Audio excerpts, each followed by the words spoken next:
Okay, y'all, let's do story time. Let's do crime time with Gary Ridgeway. Gary Ridgeway. Okay.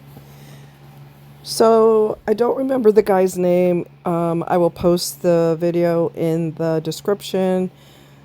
I didn't catch the guy's name because I don't remember his name, but he is a professional FBI profiler.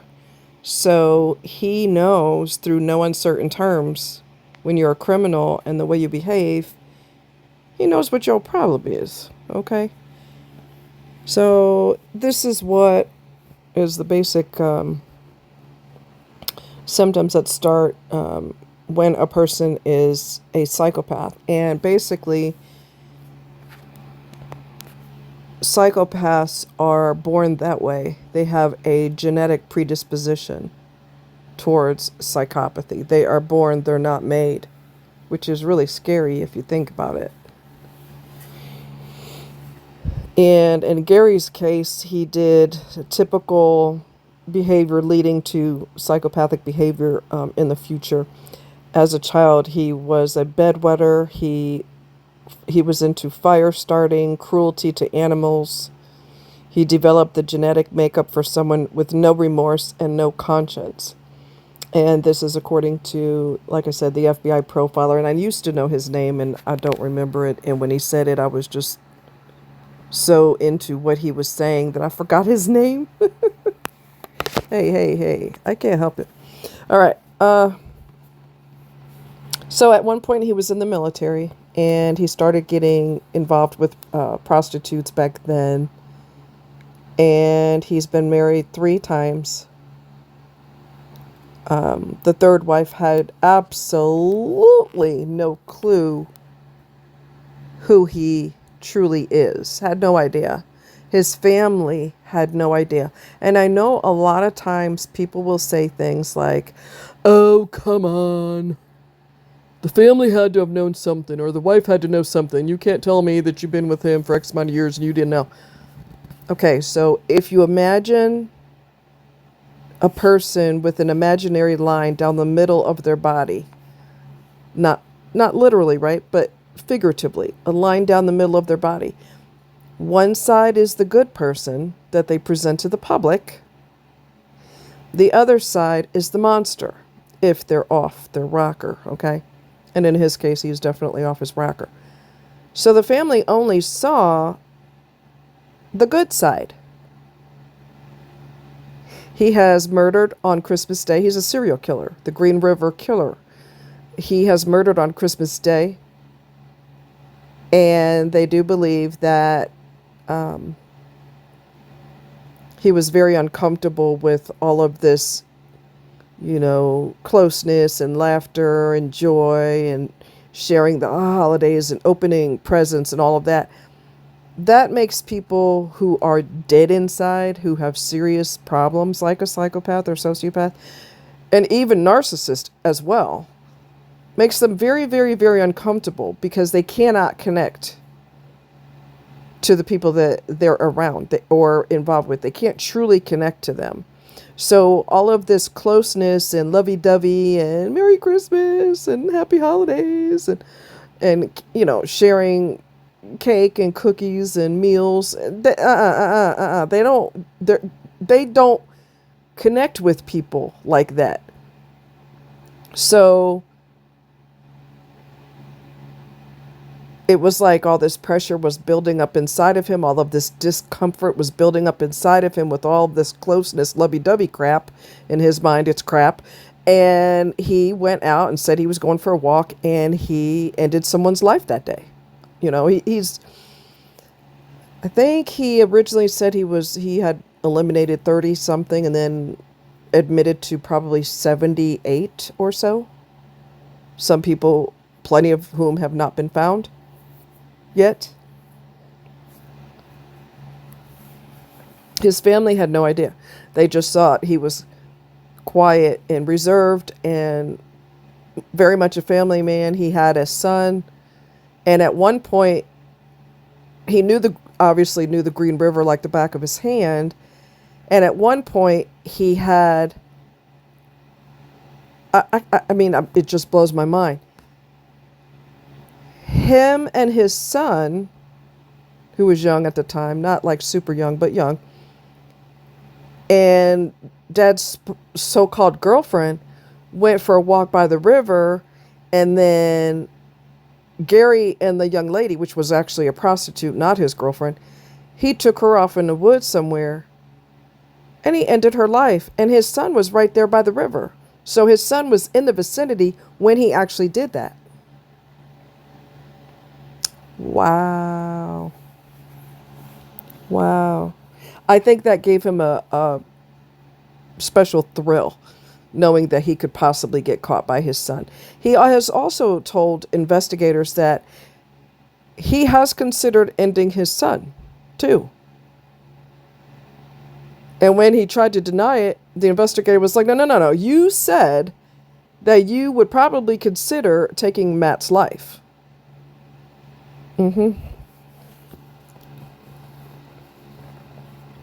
He enjoys necrophilia because, and this is coming from the profiler, this is the reason why he enjoys necrophilia, which is basically your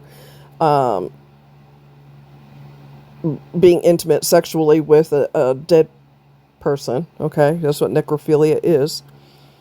And the profiler said the reason he does that is because the person cannot leave him, they are compliant, and they won't complain. He is a sexual serial killer. Strangulation is the most common way their victims die. It took a while to catch him. Once DNA testing came on the scene, they were able to acquire his DNA and matched it to the seminal fluid inside of a prostitute that he had been with, who ended up dead.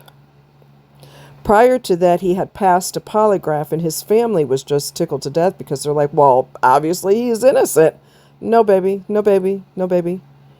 He has no remorse. He has no conscience. So when your average person who's not a psychopath, okay, if they were to be asked about committing a murder,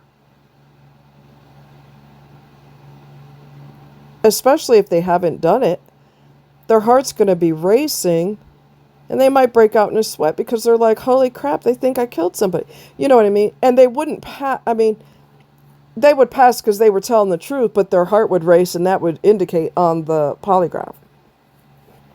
But with someone who doesn't have a conscience, they're not going to break out in a sweat. Their heart is not going to race. Their blood pressure is not going to go higher. Because,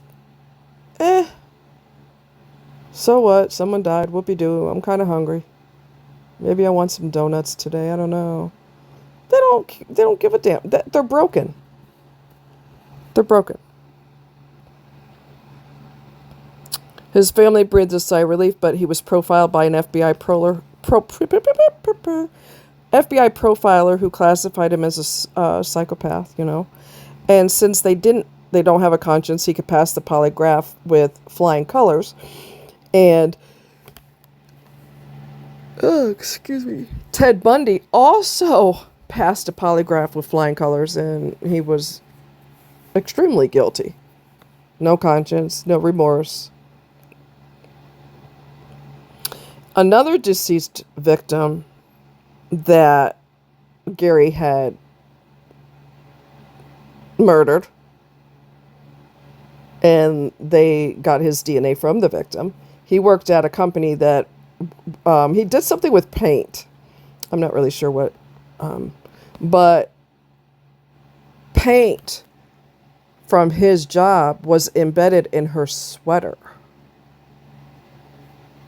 So they made the connection that way.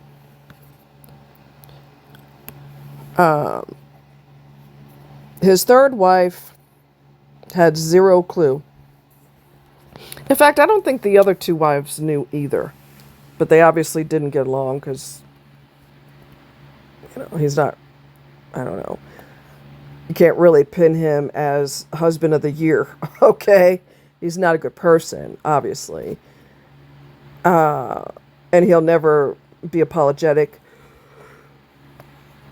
And while you're sitting here screaming and yelling at him and what is wrong with you? And you're just, what is wrong with you? He'll just stand there and stare at you with no expression on his face and not really comprehending why you're flipping out, and no ability to connect to your emotions because they cannot. They can't even try to do it because they don't have the capacity to do it. It's like asking a professional wrestler to become a ballerina with no training. We're going to get you to dress up in a tutu and you're going to dance in the show The Nutcracker. They're going to be like, are you nuts? I'm a wrestler. I don't know the first thing about ballet. You got to be kidding me, right? Well, it's the same thing with a psychopath or a sociopath. They can't connect to you. And narcissists are the same way. And a lot of times these sociopaths and psychopaths have the narcissistic tendencies as well. Entitled, grandiose, I do as I please, when I please. Cannot connect to other people's emotions whatsoever. They all have that in common. Cannot connect to your emotions at all. And I remember, and I've talked about this before, and it just blows my mind, when cops will ask a psychopath, and I've seen this multiple times in police interviews where the person's taken in for questioning, do you feel bad for what you've done? No. You ended this person's life. And you've destroyed their families and friends, or that doesn't have any impact on you? No. Tone of voice.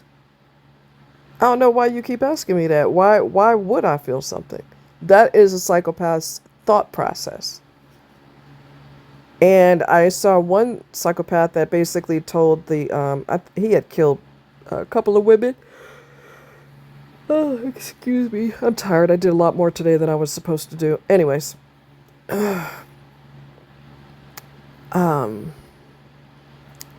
Killed multiple people, and the cop said, so you don't have any, because the cop doesn't understand why, normal people who aren't warped in the brain, they don't understand how you could do something that horrific and then have absolutely no feelings about it, no emotions about it.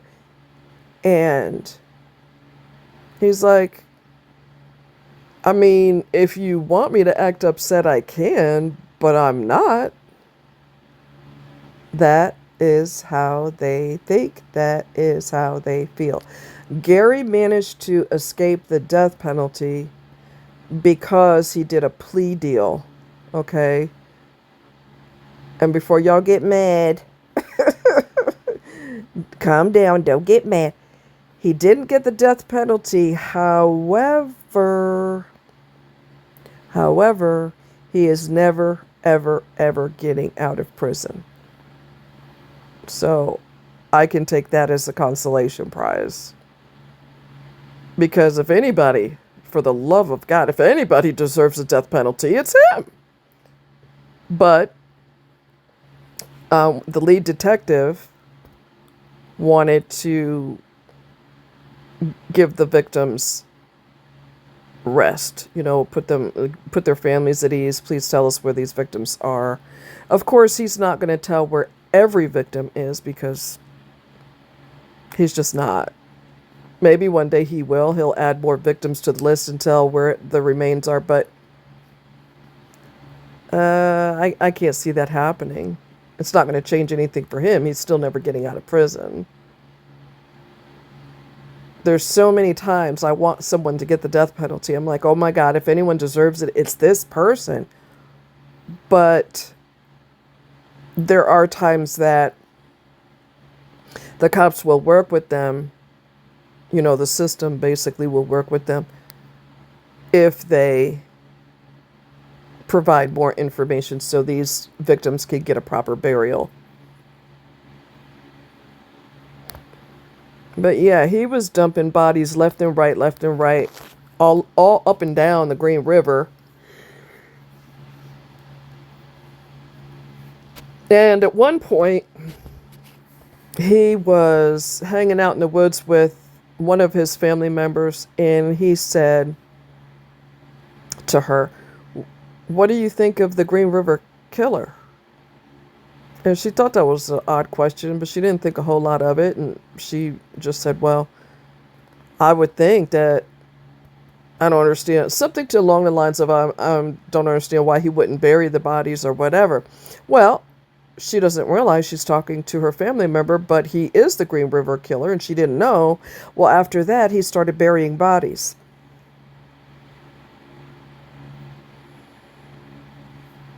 Can you imagine someone doesn't have any life in their body? They're done. And you get on top of them and you do them. Ew. That's so gross. And I think he got a special thrill out of strangling them because it's up close and personal. I get to watch you fight me. I get to watch you clawing at your neck while I'm strangling you. I get to watch you turn blue, purple. I get to watch your eyes bulging, and I get to watch the panic in your face as I take your life, and you know that there's nothing that is going to change the fact that you're about to leave this earth. It's up close and personal, and he got a thrill out of that. I really do think he got a thrill out of it because, and he said something about control. Women always having control, or something along those lines. I mean, he's nuts. So, because their brains are abnormal, you could never expect them to act logical because they aren't. They simply are not. And, I mean, because I can't begin to tell you how many times I've heard people say, "How could someone do something like that?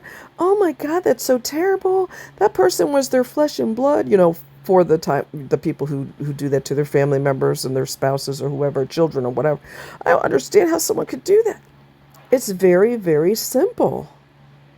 They don't have a conscience. They don't have remorse. Their brain is broken. Their brain is broken. I want you to imagine a TV. And the TV looks normal. From without it being turned on, it looks perfectly normal, like there's nothing wrong with it. The remote looks perfectly normal. But imagine if someone took off the back of the TV and pulled wires out of it and then screwed the back on, or however they put it together. It looks perfectly fine, but it doesn't work. And it will never work because the inside of it is broken. Same thing with a person's brain. It's broken. They cannot think like you do. They cannot be horrified by what they've done. If anything, they're horrified that they didn't do it more often than they did. In fact, at one point I heard him say,